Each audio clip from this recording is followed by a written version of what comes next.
For more on the details of the resolution, let's bring her in. Congresswoman Ashley Hinson, a Republican representing Iowa's 2nd District in the House of Representatives. Congresswoman, welcome. It's great to have you here.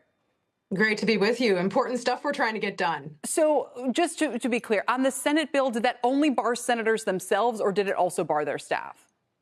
So it should have been all senators and staff working in that branch of government. And that's exactly what we're trying to do now in the House as well. You know, I look at these prediction markets, and you mentioned Polymarket and Kalshi. They're really blowing up right now. But I think along with that is the concern, right? As I travel through the state, hearing from folks who are worried about insiders really cashing in on political events, using information that the public does not have. So I think there's nothing swampier than that.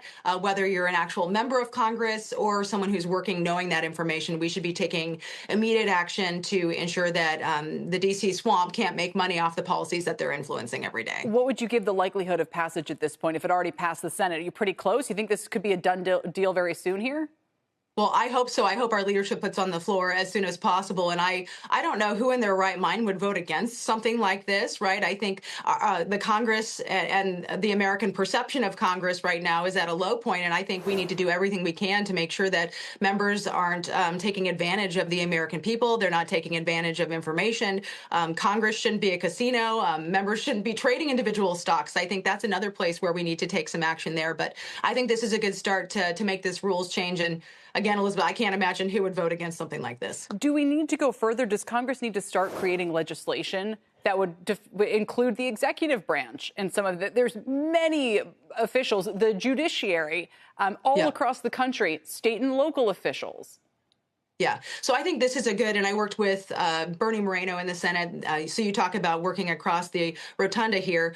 The action that he took and the action we're trying to take is the quickest way to make sure that we pull this off the table for members of Congress. But what I think is important is that we look at the bigger bill, which is the PREDICT Act, and that would do exactly what you're talking about, which would be to make it off limits for anyone in the executive branch and the judicial branch too. But I think we need to get this done as soon as possible and take this off the table, because I think, again, serving in Congress should be a privilege, not an investment opportunity. One step further on prediction markets, because they're not well defined. They don't fall clearly in the regulatory framework. And so even beyond that, if you said, OK, well, let's take a news industry, those who could bet on something happening where they have an influence on it happening, many other such. And because all these events, it could be, you know, somebody in a local jurisdiction having a town hall, and their bet is whether someone at a school board says or doesn't say something. Do you know what I'm saying? Do we need a broader framework about defining insider trading or applying those rules to prediction markets? Yeah, and we very well might. It's kind of the wild, wild west right now, and we need to make sure we're at least taking these initial steps to try to get ahead of it. And I think that's a conversation to be had on our Financial Services Committee, so I look forward to working with them to see what more we can do. At the end of the day, this is about accountability and making sure that the American public can trust the people who are making big decisions and influencing policy on their behalf. And I think that's, again, why this is so critical that we get it across the finish line as soon as possible. Did we ever pass the ban on insider trading of stocks?